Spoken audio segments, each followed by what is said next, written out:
வணக்கம் சார். வணக்கம் சைமன். பொள்ளாச்சி கேஸுக்கு வந்து இன்னைக்கு ஒரு ஜட்ஜ்மெண்ட் கொடுத்துருக்காங்க சார். அது எல்லாருமே தமிழ்நாடே எதிர்பார்த்துக்கிட்டு இருந்த ஒரு விஷயமா இருந்தது. நீங்கள் அந்த எப்படி சார் பார்க்குறீங்க? உண்மையிலே ஒரு வரவேற்கக்கூடிய ஒரு விஷயம் வந்து என்னன்னா வந்து கிட்டத்தட்ட 2019 அப்புறம் இவ்வளோ காலம் இழுத்து இதனுடைய அரசியல் பின்னணி, அரசியல் அழுத்தம், அந்த பொள்ளாச்சி அந்த பாலியல் இது அந்த சம்பவங்கள்லாம் நம்ம கேட்குறப்போ அந்த விஷயங்கள், அந்த ஆடியோ, அந்த துன்புறுத்தல் ஆடியோ ரிலீஸ் ஆனது தான் அவ்வளோ பெரிய இதுவாக வந்து ஒட்டுமொத்தமாக ஒரு நாட்டையே உழுக்கின ஒரு சம்பவம் கூட இல்லை. இதுக்கு என்னென்னா, நீங்கள் பெண்களை வந்து ரொம்ப ஈஸியாக கில்லுக்கிற மாதிரி நடிச்சிருது மிகப்பெரிய ஒரு கொடுமையான ஒரு விஷயம். அது வந்து இது எப்போ முடிய வேண்டிய ஒரு விஷயம். இப்போயோ எனக்கு தெரிஞ்சு பார்த்தீங்கன்னா இதுக்கு நிறைய ஆதரவான ஒரு விஷயங்கள், வரவேற்கக்கூடிய ஒரு விஷயங்கள் கிடைச்சாலும் வந்து எனக்கு விஜயோடைய அறிக்கை வந்து ரொம்ப பிரமாதமாக இருந்தது. ஏன்னா ஒரு தாமதிக்கப்பட்ட நீதி வந்து ஏறக்குறைய மறுக்கப்பட்ட நீதின்னு அவர் வந்து அந்த அறிக்கையில் ஆரம்பிச்சு ஒரு எக்ஸ் வலைதளத்தில் இதுக்கெல்லாம் வந்து இந்த மாதிரியான சம்பவங்கள்லாம் நடக்கும்போது ஒரு போக்சோ விரைவு நீதிமன்றத்தில் ஒரு 90 நாட்களுக்குள்ள நீங்கள் வந்து ஒரு ஜட்ஜ்மெண்ட் கொடுக்கணும் அப்படின்னு ஆரம்பிச்சு இன்றைக்கி வந்து ஒரு பாகிஸ்தானுக்கும் இந்தியாவுக்குமான ஒரு போர், அந்த போரில் வந்து நம்ம இராணுவத்திற்கு 2 பெண்கள் வந்து தலைமை தாங்கின ஒரு விஷயம் வந்து பெண்கள் அப்படி வந்து முன்னேறிட்டு இருக்கிற நேரத்தில் வந்து ஒரு நாட்டில் பெண்களுக்கு பாதுகாப்பு இல்லை அப்படின்ட்டு எவ்வளோ ஒரு அவப்பேரான ஒரு விஷயம், அது எப்படி ஒரு கண்டிக்கக்கூடிய ஒரு விஷயம், ஒரு தெளிவான ஒரு அது எழுதி கொடுத்தாங்களோ, யாரோ வாட்சி கொடுத்தாங்களோ, மண்டபத்தில் இது பண்ணாங்களோ, ஒரு தெளிவான கட்சியாக விஜயுடைய அந்த அறிக்கை மற்றவங்களாம் கூட கொடுத்துக்கிட்டு இருக்காங்க. எனக்கு அதில் பார்க்குறது என்னன்னா, தொடர்ச்சியாக அவர் மேலே வைக்கிற விமர்சனங்களுக்கான ஒரு பதிலடியாக இந்த கேஸுக்கு இந்த தீர்ப்பு வரவேற்கக்கூடிய ஒரு விஷயம், ஒட்டுமொத்தமாக நாடே எதிர்பார்த்துக்கிட்டு இருந்த ஒரு விஷயம். டிவிகே சார்பாக விக்கிரவாண்டியில் வந்து ஒரு பெரிய கூட்டம் வந்து நடத்தியிருந்தாங்க. அதுக்கு ஏகப்பட்ட பேர் வந்திருந்தாங்க. நினச்சி பார்க்க முடியாத அளவுக்கு கூட்டம் வந்து சேர்ந்துருந்துச்சு. ஒரு நடிகருக்கு இவ்வளோ கூட்டம் வந்து சேர்றாங்க அப்படின்னு சொல்லி நிறைய பேர் வந்து அதை கமெண்ட் பண்ணியிருந்தாங்க, அவரை பார்க்கறதுக்காக தான் வந்திருக்காங்க அப்படின்னு. பட் ரீசண்டாக நடந்த ஒரு கட்சி கூட்டத்திலையும் அதை விட அதிகமாக கூட்டம் சேர்ந்ததா ஒரு டாக் இருக்குது. இதனால் வந்து இவங்களுக்கும் இவ்வளோ கூட்டம் சேர்ந்துருக்கு, அவங்களுக்கும் அவ்வளோ கூட்டம் சேர்ந்துருக்கு, அதனால் கூட்டம் சேர்றதை வச்சு நம்ம கட்சி இந்த அளவுக்கு ஸ்ட்ராங்காக இருக்குது அப்படின்னு சொல்ல முடியாது அப்படின்னு சொல்லி இப்போ ஒரு கான்ட்ரவர்சியை வந்து கிளப்பிக்கிட்டு இருக்காங்க.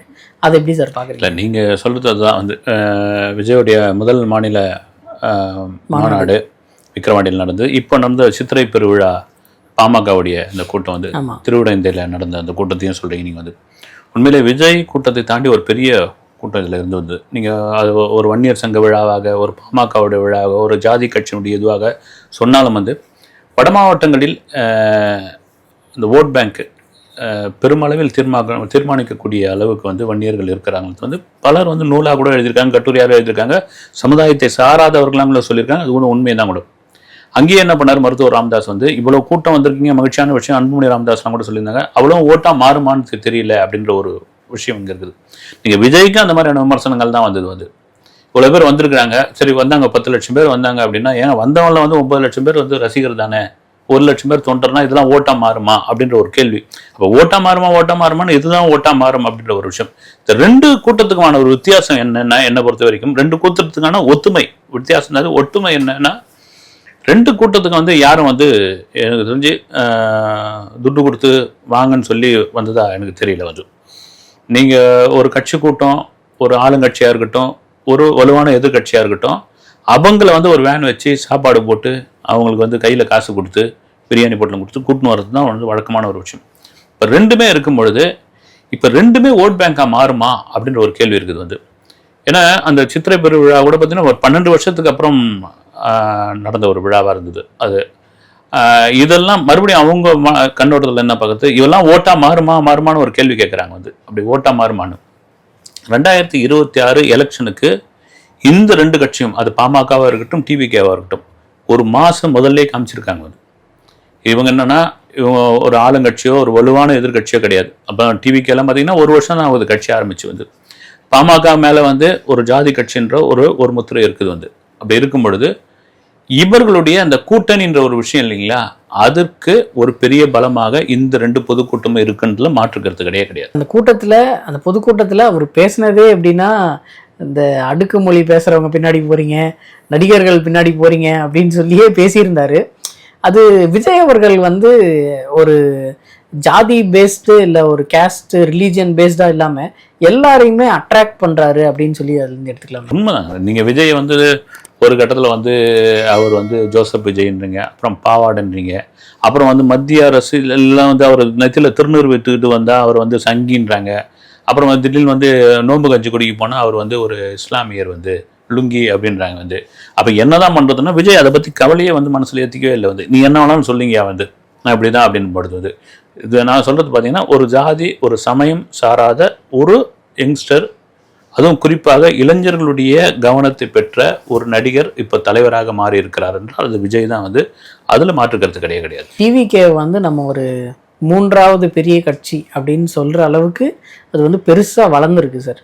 இப்போது டிவிகே வந்து எந்த நிலைமையில் சார் இருக்குது? ஏன்னா அவங்க வந்து ஒரு கூட்டம் நடத்துகிறாங்க அப்படின்னா அதில் விஜய் பேசுகிறாருன்னா 4-5 நாள் வந்து அவங்க தான் சார் ட்ரெண்டிங். அது வந்து ஒரு நாள் முன்னாடியிலேருந்தே அவங்க வீட்டுக்கு வெளியவே போய் உக்காந்துடுறாங்க, அங்கேருந்தே லைவ் போட ஆரம்பிச்சிடுறாங்க. ஆனால் அந்த 5 நாளைக்கு அப்புறம் என்ன நடக்குது அப்படின்னு பார்த்தா எதுவுமே கிடையாது. அதுக்கு ரிலேட்டடாக எந்த ஒரு நியூஸும் கிடையாது, எந்த ஒரு விஷயமும் பண்ணுற மாதிரி தெரியல.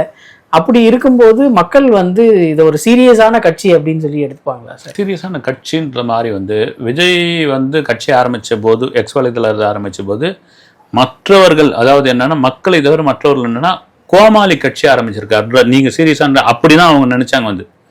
ஒரு எக்ஸ்வலத்தில் கட்சி ஆரம்பிச்சிட்டாரையா அப்படின்னு. அப்புறம் கொள்கை என்ன கோட்பாடு என்ன அப்படின்ற ஒரு கேள்விலாம் வந்தது. அப்படியே மாறி மாறி மாறி மாறி மாறி மாறி வந்து ஒரு விக்கிரவாண்டி மாநாடு தான் அவர்களுக்கான ஒரு மாசு காமிச்சது வந்து. அதுதான் உண்மை. இன்னைக்கு நீங்கள் சொல்கிற மாதிரி விஜய் வந்து வீட்டிலேருந்து கிளம்புறதாகட்டும், அவர் எந்த ஒரு விஷயம் பேசுகிறதாகட்டும், பரந்தூர் போகிறதாகட்டும், ஒரு நூல் வெளியீட்டு விழாவுக்கு போகிறதாகட்டும், பேசுகிறதாகட்டும், எது ஒன்றும் பார்த்தீங்கன்னா ஒரு நேஷனல் லெவலில் ஒரு செய்தியாக மாறும்பொழுது இந்த பவரை வந்து விஜய் இப்போ இருக்கிற இந்த ஒரு 9 மாதமோ இல்லை 10 மாதமோ இந்த எலெக்ஷனை வந்து அவர் எப்படி கொண்டு போக போகிறார் மக்கள் முன்னாடி தன் கட்சியை வந்து.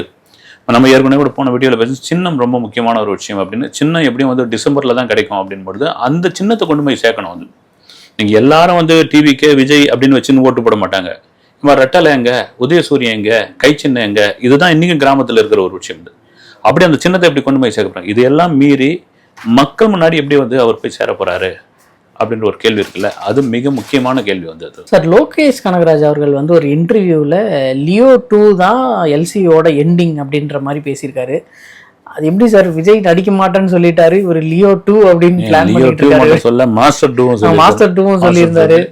மேபி எனக்கு ரொம்ப நீங்கள் மாஸ்டர் 2னா கூட ஒரு மாஸ்டர் 2 விஜய் ஒத்துக்கிறாரு இல்லைன்னு தெரியல. லியோ 2க்கு வந்து நான் செகண்ட் ஹாப்லாம் போட்டு அவ்வளோ போல தாங்க அந்த படத்தை. ரெண்டாவது பார்த்தீங்கன்னா விஜய் ரொம்ப உறுதியாக இருக்காரு வந்து. அது எனக்கு தெரிஞ்சு ஜனநாயகன் கடைசி படமாக இருந்து அவர் தேர்தல் நின்று அவர் வந்து ஒரு 50 எம்எல்ஏக்களை ஒரு 25 எம்எல்ஏ ஜெயிக்கிறாரு, ஜெயிக்காமல் போகிறாரு அப்படின் பொழுது முன்ன வச்ச கால பின்ன வைக்காதவர் விஜய் அப்படின்னு நினைக்கிறேன். ஒருவேளை நான் இந்த விரதத்தெல்லாம் முடிச்சுட்டு நான் வரேன் அப்படின்னு சொன்னால் கமலஹாசன் மாதிரியான ஒரு நிலைமையாக தான் மாறிடும் வந்து. மக்கள் நீதி மையத்தில் கோயம்புத்தூரில் நின்று திரும்ப வந்த மாதிரி தான் ஆகிடும் வந்து. மேபி எனக்கு தெரிஞ்சு விஜய், ஏன்னா இவ்வளோ ஒரு கட்டமைப்பு, இவ்வளோ பெரிய இது, இவ்வளோ விங்கு எல்லாத்தையும் கொண்டு வந்து ஒரு நீங்கள் சொன்ன மாதிரி ஒரு 3வது இடத்துல தமிழகத்தில் கொண்டு வந்து நிறுத்துகிற அளவுக்கு கொண்டு வந்திருக்காரு அப்படின்பொழுது அதுக்கான வாய்ப்பு ரொம்ப கம்மியாக வந்து. ஒருவேளை லோகேஷ் கனகராஜுக்கு விஜய் வச்சு படம் பண்ணுற ஆசையில் வந்து சரி சொல்லி விடலாம் அப்படின்னு சொல்லி விட்டுருக்காரான்னு தெரியல வந்து. லியோவையும் மாஸ்டர் 2வையும் வந்து எனக்கு வாய்ப்பு ரொம்ப ரொம்ப ரொம்ப குறைவு. அப்படி வந்தால் அது ஒரு பெரிய விமர்சனமான ஒரு விஷயமா மாறும் சார். டூரிஸ்ட் ஃபேமிலியோட இன்னைக்கு வந்து சக்ஸஸ் மீட், அது நீ உங்களோட வாணியில் சொல்லணும்னா இன்னைக்கு வந்து டூரிஸ்ட் ஃபேமிலியோட ரியல் சக்ஸஸ் மீட். உண்மையிலே வந்து ரியல் சக்ஸஸ் மீட் இதுதான் வந்து. ஏன்னா ஒரு படம் ரிலீஸ் ஆகி மறுநாளே சக்ஸஸ் மீட் வைக்கிற ஒரு காலகட்டம்லாம் இருக்கும்போது உண்மையாக ஒரு பெரிய சக்ஸஸ் மீட்டு. அதில் குறிப்பாக அந்த டைரக்டர் தம்பி சொன்னது வந்து எனக்கே டிக்கெட் கிடைக்கல அப்படின்னு சொல்லியிருக்காரு வந்து. எனக்கே டிக்கெட் கிடைக்கல, அதுதான் ரியலான ஒரு விஷயம் அது. நீங்கள் மக்கள் எப்படி மனநிலைக்கு மாறி இருக்காங்க அப்படின்னா, நீங்கள் வந்து பிரம்மாண்டம் ஆச்சா போச்சா, இது வந்து இவ்வளோ இது வரைக்கும் இந்த ஹீரோ வந்து சுரண்டு அடிக்க போகிறாரு, இவர் வானத்தில் பறக்க போகிறாரு, இந்த படம் வந்து தென்கொரியாவில் வந்து டப்பிங்கில் வெளியிட போகிறோம், இது வந்து நைஜீரியாவில் வந்து நாங்கள் ரிலீஸ் பண்ண போகிறோம், அதெல்லாம் ஒன்றும் கிடையாது. எங்களுக்கு பிடிச்சமான படம், நாங்கள் வந்து தேட்டருக்கு வந்து அந்த 2.5 மணி நேரம் 3 மணி நேரத்தை செலவு பண்ணக்கூடிய ஒரு படமாக நீங்கள் எடுத்தீங்கன்னா நாங்கள் வந்து பார்க்கறதுக்கு தயாராக இருக்கிறோம் அப்படின்னு போன படங்களில் வந்து அது ஒரு குடும்பஸ்தனாக இருக்கட்டும், குட் நைட்டாக இருக்கட்டும், டிராகனாக இருக்கட்டும், அந்த படங்கள்லாம் ஓட வச்சாங்க. அந்த வரிசையை தாண்டி ஒரு படி அதிகமாகவே டூரிஸ்ட் ஃபேமிலி வந்து என்னென்ன கண்டென்ட் தான் வந்து உங்களுக்கு ஒரு படத்தினுடைய வெற்றி எமோஷனல் தான், ஒரு வாழ்வியல் சம்மந்தமான எமோஷனல் தான் வந்து. அந்த விழாவில் சிம்ரன் பேசுனது ரொம்ப ஒரு பெரிய இதுவாக இருந்தது. 90 காலகட்டங்களில் ஒரு கவர்ச்சினா ஒரு கிளாமர் அட்ராக்ஷன் நடிகை வந்து படத்தில் வடிவில் ஐயோ த்ரிஷான்ற அப்போல்லாம் பார்த்தீங்கன்னா சிம்ரன்ற அளவுக்கு வந்து ஓடிக்கிட்டு இருந்தது. அதே சமயத்தில் திறமையான நடிகையும் கூட. அந்த திறமையை வந்து வாலி மாதிரியான படங்கள், அவள் ஒரு வாழா மாதிரியான படங்களில் வெளிப்படுத்தியிருக்காங்க. அது மாதிரியான வாய்ப்பெல்லாம் கிடைச்சது. ஆனால் அவங்க வந்து இப்படி ஒரு சட்டில்டான ஒரு நடிப்பு வந்து டூரிஸ்ட் ஃபேமிலியில் பண்ணியிருக்காங்க அப்படின்பொழுது அதை தான் சொல்கிறாங்க. என் 20 வருஷ சினிமா பயணத்தில் கேரியரில் இப்படி ஒரு படம் பண்ணல அப்படின்ற பொழுது ஒட்டுமொத்தமாக நீங்கள் அந்த படம் பார்த்த ஒரு சுகாதாரத்துறை அமைச்சர்லேருந்து ஒரு நாம் தமிழர் கட்சியினுடைய தலைவர் வரைக்கும் பேசுகிறாங்க, ஒரு சாதாரண ஒருத்தர் பேசுகிறாங்கன்போது இதுதான் சைமன் ரியலான வெற்றி. இந்த வெற்றி தான் வந்து சசிகுமாரே சொல்லியிருக்காரு பாருங்க. வந்து நான் வந்து ஒரே நாளில் 2 கோடி ரூபாய் அந்த படம் எடுத்தது. என்னுடைய சுந்தரபாண்டியன் படமும் குட்டிப்புலியன் தாண்டிய ஒரு பெரிய வசூலை வந்து இந்த படம் கொடுத்துருக்கு அப்படின்னு ஒரு கட்டத்துக்கு அப்புறம் ஒரு இன்டர்வியூவில் சொல்லியிருப்பார் சசிகுமார். வந்து ஒரு கட்டத்துக்கு அப்புறம் அவ்வளோ கடன் ஆகிடுச்சு, எவ்வளோ கடன் வாங்கிக்கிறேன்னு எனக்கு தெரியாது, எந்த இடத்துல கையெழுத்து போட்டிருக்கேன்னு எனக்கு தெரியாது. ஒரு கட்டத்தில் போய் முடங்கி போயிட்டேன். நான் முடங்கி போன பிறகு இப்படியே முடங்கியிருந்தா என்ன ஆகிறது? நாமளே தானே ஒரு முட்டையிலேருந்து கோழி குஞ்சு வந்து வெடித்து வெளியே வரா மாதிரி நாமளே தானே வந்தாகணுன்றதுக்காக அந்த 1 வருடம் வந்து நான் வெளியவே தலை காட்டல. ஏன்னா அதுக்கான வேலைகள்லாம் சரி செய்யறது நான் பண்ணிட்டு இருந்தேன். எனக்கு என்னெல்லாம் எனக்கு எதிராக இருந்ததோ அந்த வேலைகள்லாம் சரி பண்ணிட்டு தான் நான் வந்தப்போ என்னென்ன படம் கிடைக்குதோ. ஏன்னா எனக்கு வந்து பொருளாதார ரீதியாக நான் வந்து ஒரு பெரிய பின்னடைவை செஞ்சுட்டேன். அது அந்த படம் ஓடாதுன்னு கூட தெரியும், ஆனால் எனக்கு காசு வேணுமே அப்படின்ற அளவுக்கு நான் போய் நடிக்க ஆரம்பித்தேன். ஆனால் இன்னைக்கு பார்த்தீங்கன்னா இந்த டூரிஸ்ட் ஃபேமிலியில் அவர் சொல்கிறது என்னன்னா, அந்த 2 படத்தை தாண்டி ஒரு பெரிய வெற்றி அப்படின் பொழுது இங்கே தான் ஒரு நல்ல கலைஞன் வந்து எங்கேயும் அவன் சோட போக முடியாது, சோட போக விட மாட்டார்கள் தமிழ் சினிமா ரசிகர்கள் வந்து நிரூபிச்சிருக்காங்க. ஆதிக் ரவிச்சந்தர் அவர் வந்து ஒரு பயங்கரமான படத்தை கொடுத்துட்டு எங்கேயோ சைலண்டாக உட்காந்துட்டு இருக்காரு. இப்போ அதை விட பயங்கரமான ஒரு பிளான்ல இருக்காரு அப்படின்னு கேள்விப்பட்டோம். உண்மையா சார்? ஆமாம், அவர் வந்து திடீர்னு என்னால் ஆதிக் வந்து அடுத்து AK-64 அவர் தான் பண்ண போகிறாரு அப்படின்ற மாதிரி ஒரு டாக் ஓடிக்கிட்டு இருக்கு. இல்லை மறுபடியும் மகிழ்த்தினு மேனிக்கே கூப்பிட்றாருன்னு இல்லை அது வாய்ப்பு இல்லை, நீ உடனே அலறாதீங்க, ஓடிது யாருன்னு தெரியல, வந்து விஷ்ணுவர்தன் பண்ண போறாரு அப்படின்லாம் போயிட்டு இருக்கு. அது அஜித்தே வந்து மறுபடியும் வந்து சொன்னாதான் உண்டு, ஆளாளுக்கு ஒரு இது போயிடலாம். திடீர்னு ஆதிக்கே கொடுத்தாலும் கொடுக்கலாம். இவ்வளோ பெரிய ஒரு இட்டை கொடுத்துட்டு ஆதிக்கு எங்கேயா இருக்காரு அப்படின்னு பார்த்தீங்கன்னா ஹைதராபாத்தில் இருக்காரு. அவன் பாலையாவுக்கு ஒரு கதை சொல்லி வெயிட்டிங்கில் இருக்காரு பொழுது. சூப்பர் சார், பிரமாதமாக இருக்குங்க. நீங்கள் குட் பேடுங்களையே பாலையாவை பண்ணி பாருங்க நீங்கள் வந்து. ஆனால் பாலையா சாரோட பழைய கேரக்டர்லாம் எடுத்து போட்டோம்னா டான்ஸ் எல்லாம் எப்படி சார்? பழைய எதுவும் கொண்டு வந்து ஒரு நிறைய உண்டு. ட்ரெயினை வந்து இப்படி நிறுத்துறது, ஜெயிலில் தாலி கட்டி அந்த கம்பியெல்லாம் வளைச்சு கொண்டு போயிட்டு வருங்க வந்து. அதை தெலுங்கு ஆடியன்ஸ் வந்து தேவோடுன்னு கொண்டாடி இருக்காங்க வந்து. இப்போ பார்த்தீங்கன்னா நம்ம இருக்குது இது எல்லாம் பழைய இதெல்லாம் கொண்டு வந்து பாலையை வச்சு ஒரு படம் பண்ணாருன்னு வச்சுங்க, உண்மையிலே தெரிக்கிற மாதிரி இருக்கும் வந்து.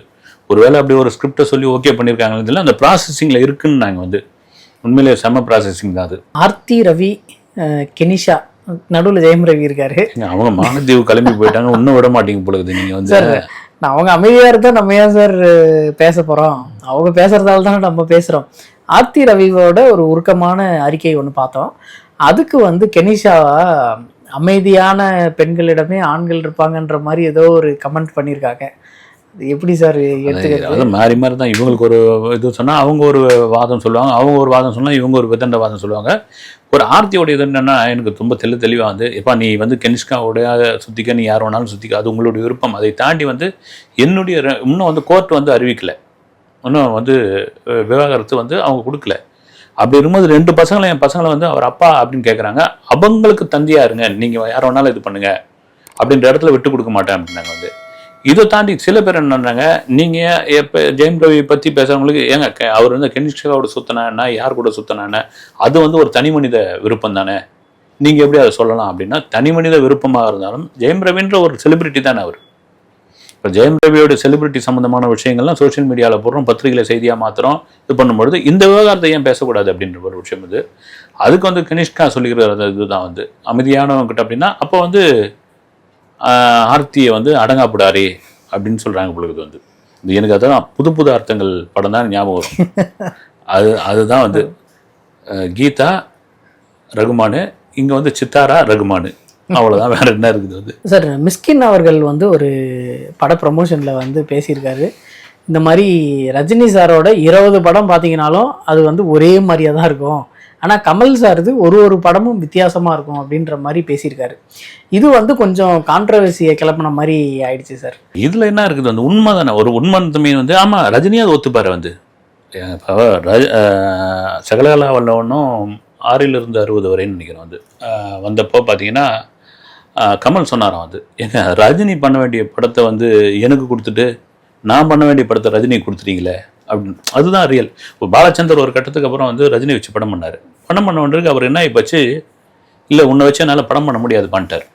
என்ன காரணம்னா நீ ஒரு கமர்ஷியல் மெட்டீரியல், நீ வந்து உன் ரசிகர் என்ன எதிர்பார்க்கணும் எனக்கு தெரியாது, நான் வேற ஒரு டைரக்டர். அதனால தான் பார்த்தீங்கன்னா கவிதாலயாவில் வந்து பாலச்சந்தர் ஒரு கட்டத்துக்கு பண்ணுறதை விட்டுட்டு அவர்கிட்ட வேலை பார்த்தவங்க ஒரு அமீர்ஜானா இருக்கட்டும், ஒரு சுரேஷ் கிருஷ்ணாவாக இருக்கட்டும், இவங்க வந்து படம் பண்ண ஆரம்பிச்சாங்க வந்து. அதுதான் ரஜினி. அது ரஜினிக்கே தெரியும் வந்து. அது ஒன்றும் புதுசாக ஒன்றும் மிஸ்கின் சொல்லல வந்து. இது உண்மைதான். கமல் சார் ஆஃபீஸில் ஸ்டோரி கேட்டுட்டு ஒரு டேரக்டரை கூப்பிட்டு ஸ்டோரி சொல்லுங்கன்னு கேட்டுட்டு அவருக்கு வந்து ஓகே இதை நம்ம பண்ணலாம் அப்படின்னு சொல்லி ஒரு அட்வான்ஸை கொடுத்துட்டு அதுக்கப்புறம் வந்து அதை கண்டுக்காமல் 6 மாதத்துக்கு சுத்தலில் விட்டுருவாங்க அப்படின்ற மாதிரி மிஸ்கின் அவர்கள் வந்து பேசியிருக்காங்க. இந்த மாதிரி எனக்கும் பண்ணாங்க, நான் அட்வான்ஸை திருப்பி கொடுத்துட்டு நான் மற்ற படங்கள் பண்ண ஆரம்பிச்சிட்டேன் அப்படின்னு சொல்லி சொன்னாங்க. ஹெச் வினோத் அவர்களுக்கும் அதே தான் நடந்த மாதிரி இருக்குது. அவரும் வெயிட்டிங்கில் இருந்துட்டு அதுக்கப்புறம் தான் இதானார். இதுக்கு என்ன சார் காரணமாக இருக்கும்? 2 இயக்குனர் வச்சு நம்ம சொல்லிட முடியாது வந்து. இவருக்கு என்னென்னா ஆக்சுவலாக மிஸ்கினுக்கு நாம கேள்விப்பட்டது என்னென்னா நம்ம வேற கேள்வி. ஆமாம், இல்லை ஆக்சுவலாக அவர் போய் கதை சொல்லியிருக்காரு. கதை சொன்னோடனே இவர் பார்த்து இவர் சொல்ல ஆரம்பிங்கன்னா அவர் தான் தெரியுங்களே உலகநாயகன். அவர் வந்து இது அந்த படத்தோடைய கதையாச்சு, இது எந்த படத்தோடைய கதையாச்சு, இவர் கொஞ்சம் வெறுக்க ஆரம்பிச்சிருக்குது பொழுது வந்து. அவ்வளோ ரெஃபரன்ஸை வந்து அவர் கொட்டிக்கிட்டு இருக்காராம். நீங்கள் இடையில கூட பார்த்தீங்கன்னா ஒரு ஃபிலிம் இன்ஸ்டியூட் படித்தவங்களுக்கு ஒரு பயிற்சி முகாம் மாதிரி ஒரு நேரடி ஒரு கேள்வி கொஷின் ஆன்சரில் கூட பார்த்தீங்கன்னா கமலை புகழ்ந்து பேசியிருப்பார். இன்றைக்கும் போனீங்கன்னா அவர் கமல் சார் வந்து அவ்வளோ புத்தகங்கள் படிச்சுட்டு இருக்காருங்க. கமல் சார் வந்து இன்றைக்கே என்ன சினிமாவில் அப்படின்னு ஒரு தேடலோடு இருக்காருன்னு. காரணம் இவர் ஆக்சுவலாக மிஸ்கின் போய் சொன்னது என்னென்னா புத்தருடைய பல்லை பற்றி ஒரு கதையை சொன்னார். ஒரு புத்தருடைய பல்லை இலங்கைக்கு கொண்டு போயிடுவாங்க. இலங்கையில் தான் இன்னும் இருக்குது. அந்த பல்லை வந்து ஒருத்தர் மீட்டு கொண்டு வரணும். அவன் வந்து ஒரு பெரிய வஸ்தாதாக இருக்கணும். அப்படி ஒரு கேரக்டர் அப்படின்போது அது எங்கிருந்து எடுத்தது, அதில் என்ன குறைபாடுகள் இருக்குது, அது சரியாக வரலாறு அது படிக்கல நீங்கள் அப்படின்ட்டு கமல் சுட்டி காட்டினோடனே இவருக்கு இதுவாகிடுச்சு வந்து. அவர் ஏதோ எதிர்பார்த்து இவர் பேசியிருந்துக்கிறாரு. சரி இவரும் உலக படங்கள் பார்த்தா இது அவர் கூடன்னு அது உள்ள என்ன மிஸ் அண்டர்ஸ்டாண்டிங் ஏற்பட்டதுன்னு தெரியல வந்து. ஒருவேளை 2 பேர்கிட்ட நம்மளால ஒர்க் பண்ண முடியாது அப்படின்ற ஒரு மனநிலை கூட வந்திருக்கலாம் வந்து. அது திருப்பி கொடுத்தாங்க. ஹெச் வினோத்துக்கு வந்து மேபி இந்த படம் இருக்கு இல்லைங்களா, ஜனநாயகன் முடிச்சுட்டு ராஜ்கமல் ஒரு படம் பண்ணுறாரு. ஆக்சுவலாக சொல்லி அமைச்சது தான் வந்து நீங்கள் வந்து படம் பண்ணிட்டு வாங்க, அடுத்து நம்ம பண்ணலாம் அப்படின்னு வந்து. அதுவும் கதை விஷயத்தில் சின்ன ஒரு மாற்றம் தான் வந்து. இது ஒன்றும் ஏன்னா கமலஹாசனுடைய எக்ஸ்பீரியன்ஸ்லாம் வந்து சாதாரண எக்ஸ்பீரியன்ஸ் கிடையாது வந்து. ஒருத்தர் வந்து என்ன பேசுகிறாங்க சினிமாவை பற்றின்னு மைண்ட் ரீடிங்னுவாங்க இல்லைங்களா, அதை கேப்சர் பண்ணுற அளவுக்கு வந்து. ஏன்னா இவ்வளோ காலம் இந்த சினிமாவில் இருக்க முடியாதுங்களே, இவ்வளோ இதெல்லாம் பண்ணிட்டு வந்து. அது மிஸ்கினுக்கே தெரியும் வந்து. பொதுவாக அவருடைய ஏதாவது ஒரு இந்த மேடைகளில் இதில் பரபரப்பு ஏற்படுத்துறதுக்காக இது மாதிரியெல்லாம் பேசிட்டு போவார். அடுத்த இன்டர்வியூவில் சந்திப்போம் சார். நன்றி சார்.